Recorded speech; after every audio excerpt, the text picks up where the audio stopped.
गरीब मायका। मोहिनी के 3 बेटे थे। पति खूब अच्छा कमाता और बड़े घर के ऐश सब था मोहिनी के जीवन में। लेकिन एक चीज जो नहीं थी वो थी सुकून। मेरी बहन और मेरा भाई दोनों गरीब, लेकिन मैं मेरे पास तो नोट की बरसात है।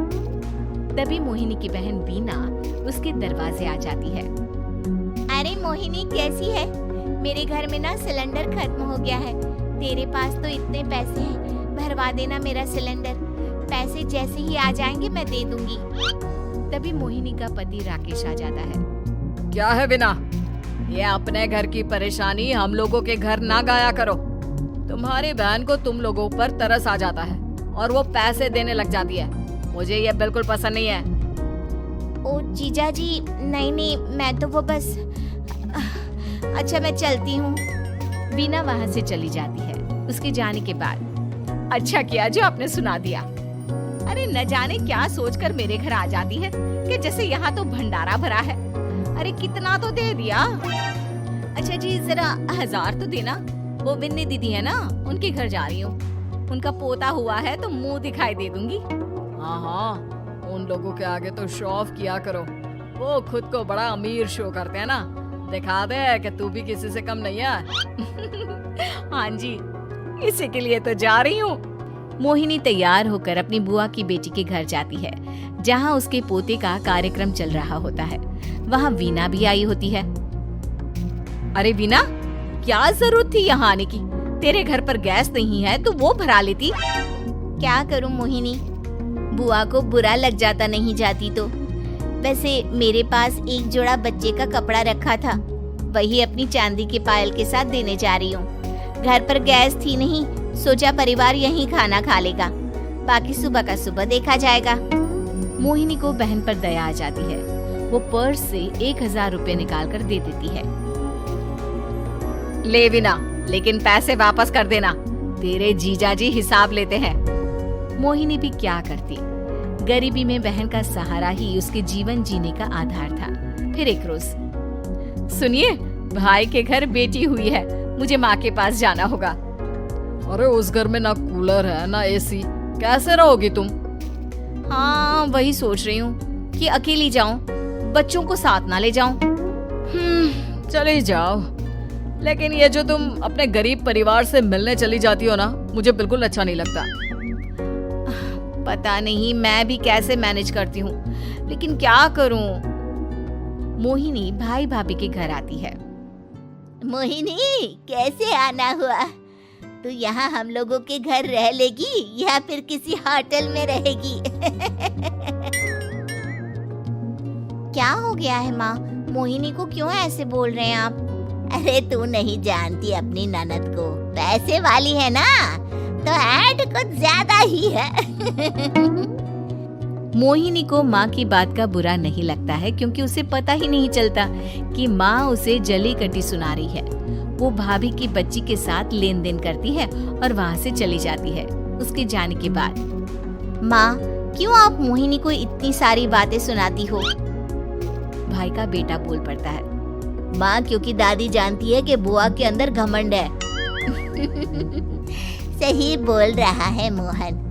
बहू भले तुझे ना दिखता हो, लेकिन मुझे और मोहन को दिखता है कि वो कितनी घमंडी है।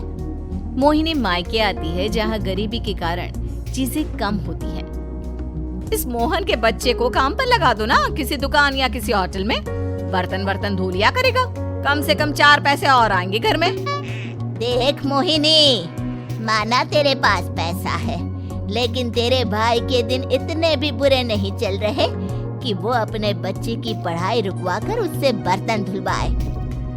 मोहन माँ की ओर देखता है, जैसे आंखों से बोल रहा हो, देख लिया बुआ का हाल। हाँ मोहिनी, बात तो सही है, लेकिन अभी मोहन को पढ़ना है। आखिर तुम भी तो अपने दोनों बेटों को पढ़ा रही हो ना। मेरे बेटों से कैसे कंपेयर कर सकती हैं आप? अरे वो तो कलेक्टर बनेंगे। हाँ, कल को वो मोहन को नौकरी में रख लेंगे, क्यों? मोहिनी कुछ दिन और रहकर चली जाती है। धीरे धीरे दिन बीतता है। मोहन बड़ा होता है और कड़ी मेहनत से सफल भी हो जाता है। मोहिनी, माँ के जाने के बाद तो तुमने भाई भाभी के घर जाना छोड़ ही दिया, क्यों? वो क्या है ना, उन लोगों का घर छोटा है, मेरे बच्चे जाना ही नहीं चाहते। पर तुझे क्यों अचानक मायके की बात याद आ गई? यार, मेरा तो मायका है, भाई भाभी है, मेरा तो आना जाना लगा ही रहता है। हाँ, क्योंकि तुझे आदत है ना ऐसे छोटे से घर में और कम पैसे में रहने की। वैसे क्या खबर है आजकल मायके की अपने? अब वो घर छोटा और कम पैसे का नहीं रहा, क्योंकि मोहन तो बहुत बड़ा आदमी बन गया है। फिर क्या? मोहिनी भाभी को फोन करती है। मोहन किसी बड़ी कंपनी का मैनेजर हो गया है क्या भाभी? क्या ये सच है? हाँ मोहिनी दीदी, अब तो हम लोगों के गरीबी के दिन कट गए। आपके भाई ने कोई अच्छे कर्म किए होंगे, जो हम लोगों का बेटा इतना अच्छा कमा रहा है। देख लो भाभी, पहले भी आपने कई गलतियां की थी, आप थोड़ा संभल कर चलना। भाभी को मोहिनी की बात समझ में नहीं आती कि वो क्या कहना चाहती है। फिर एक दिन वीना मोहिनी से कहती है, मोहिनी, हमारा भतीजा मोहन अच्छा कमा रहा है, क्यों ना मैं अपने बेटे की नौकरी के लिए उससे बात करूं? अरे बुआ का बेटा है, ये सोचकर मदद तो करेगा ना? हाँ हाँ, क्यों नहीं करेगा, उसके बुरे दिन में तो हम भी खड़े थे। मोहन को वीना फोन करती है और अपने बेटे की मदद करने की बात करती है। हाँ हाँ बुआ, क्यों नहीं, आप सिद्धार्थ को भेज दें, मैं अपनी ही कंपनी में उसकी नौकरी करवा देता हूँ। दिन बीतते हैं, अब वीना के हालात भी अच्छे हो जाते हैं। क्या बात है वीना, तूने भी कार ले ली, वो भी इतनी अच्छी। हाँ मोहिनी, अपने भतीजे के कारण तो हम लोगों के दिन अच्छे हो गए। उसने सिद्धार्थ की नौकरी लगवा दी है, वो भी शानदार। ठीक है, लेकिन पैसे ख्याल से खर्च करना। वो क्या है ना, पैसे आने आसान है लेकिन संभालने मुश्किल। मोहिनी घर पर अपने पति से बात करती है। देखो ना, सबके पास पैसे हैं। एक वक्त था जब मैं ही अमीर हुआ करती थी। लगता है कि ज्यादा दिन नहीं रह पाओगी। मेरी नौकरी को कुछ साल ही बचे हैं और तुम्हारे दोनों लड़के निकम्मे हैं। उन लोगों को बोलो ना कि नौकरी करे। तभी वहाँ मोहिनी के बेटे भी आ जाते हैं। अरे हमें क्या मोहन समझा है, जो दिन रात गधे की तरह काम करते रहे?